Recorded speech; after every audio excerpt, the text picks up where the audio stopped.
जाने माने यात्रियों के लिए पुर्तगाल के अजोरिस द्वीपों ने लंबे समय से दिलचस्प स्थलों के रडार पर एक आकर्षक ब्लिप का प्रतिनिधित्व किया है। यूनेस्को और अन्य संगठनों से मान्यता ने उस ब्लिप टूपल्स को और भी अधिक उज्जवल बनाने में मदद की है, लेकिन अधिकांश लोग अभी भी अटलांटिक महासागर के बीच में इस दूर दराज के द्वीप समूह के बारे में बहुत कम जानते हैं।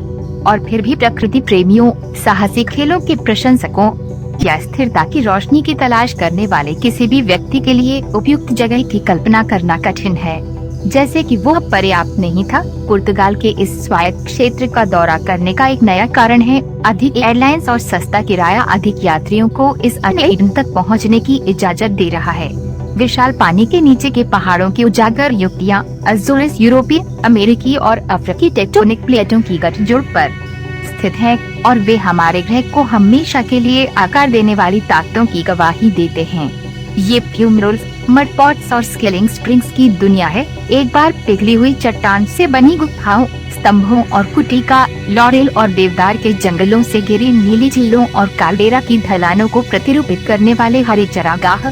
यूनेस्को ने 3 द्वीपों ग्रेसियोसा, फ्लोरेस और कॉर्वो को जीव मंडल के रूप में नामित किया है और द्वीप समूह में 13 रामसर स्थल, महत्वपूर्ण आर्द्रभूमि और 30 से अधिक ब्लू फ्लैग समुद्र तट भी शामिल हैं। गल्फ स्ट्रीम गर्म पानी से घिरी उपोष्णकटिबंधीय जलवायु के साथ खनिजयुक्त मिट्टी को मिलाएं और परिणाम जीवन के लिए एक क्रूसिबल है।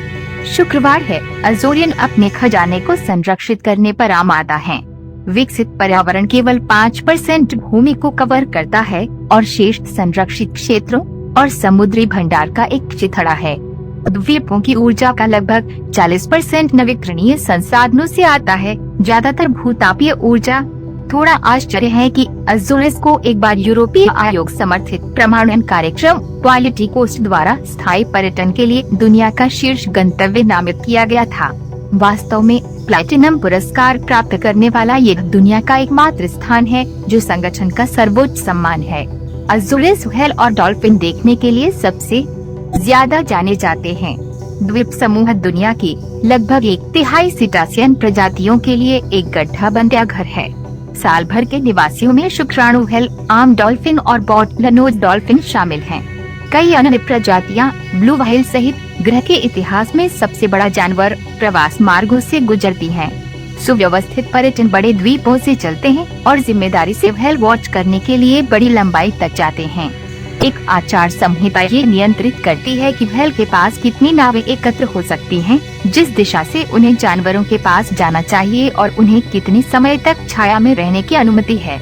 बहुत पहले नहीं, निश्चित रूप से लोग कैमरों के बजाय हार्पून से लैस होकर आए थे।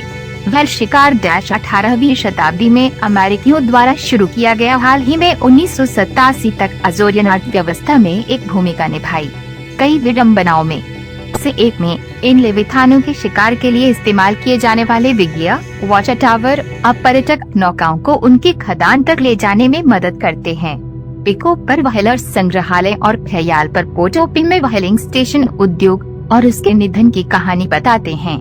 पोषक तत्वों से भरपूर पानी गहरे से ऊपर उठता है या इसके जीवन का समर्थन करता है जो व्हेल को अज़ोरिस की ओर आकर्षित करता है। ये वही है जो अज़ोरिस को अटलांटिक में सबसे अच्छे डाइविंग स्थानों में से एक बनाता है। 62 डिग्री फ़ारेनहाइट 17 डिग्री सेल्सियस और 75 डिग्री फ़ारेनहाइट 24 डिग्री सेल्सियस के बीच गर्म समुद्र वास्तव में तीखा है और दृश्यता मई और अक्टूबर के बीच लगभग 100 फीट 30 मीटर तक पहुंच जाती है। प्रजातियों का बहुरूप दर्शक येलोमाउथ, बाराकुडा और डेविल किरणों से लेकर लॉगरहेड कछुए और स्लीपर लॉबस्टर तक आवासों की असाधारण श्रेणी से उत्पन्न होता है। रस, डाइमसिलफिश और मोरेल्स तट के जेट ग्रीन बे में रहते हैं। मार्लिन, टूना और शार्क बमुश्किल जलमग्न ज्वालामुखियों की चोटियों के चारों ओर घूमते हैं। जैक, बोनिटोस और ग्रॉपर पानी के नीचे की चट्टानों की दीवारों पर गश्त करते हैं और लावा ट्यूबों से बनी गुफाओं में अधिक नाजुक जीवन रूप आश्रय। अनगिनत अन्य प्रजातियां समुद्र तल को अव्यवस्थित करने वाले जहाजों के मलबे में निवास करती हैं। हल्का मौसम, गर्म पानी और समुद्र तट की विविधता भी अज़ोरिस को वाटर स्पोर्ट्स के लिए एक साल भर का गंतव्य बनाती है। नाविकों के लिए आकर्षण स्पष्ट हैं और अज़ोरियन बंदरगाह रेगाटा और घटनाओं के कैलेंडर की मेजबानी करते हैं। होटा, फ्लेयर द्वीप का मुख्य शहर इस ट्रांसअटलांटिक यातायात का महानगरीय केंद्र है और इसकी मरीना अपनी यात्राओं पर जाने से पहले अंधविश्वासी कर्मचारियों द्वारा चित्रित भित्ति चित्रों की एक खुली हवा वाली गैलरी बन गई है। भूविज्ञान में दूर से रुचि रखने वाला कोई भी व्यक्ति अपने तत्व में होगा। द्वीपों की स्थलाकृति नाटकीय रूप से उनकी ज्वालामुखीय उत्पत्ति की बात करती है, लेकिन केवल क्रेटर और शंकु की तुलना में देखने के लिए और भी कुछ है।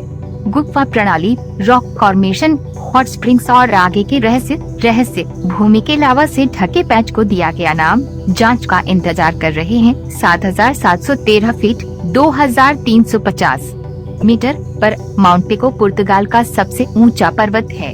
यदि स्थितियां सही हैं, तो सूर्योदय या सूर्यास्त को पकड़ने के लिए 3 घंटे की चढ़ाई अजोरिस का प्रमुख लंबी पैदल यात्रा का अनुभव है।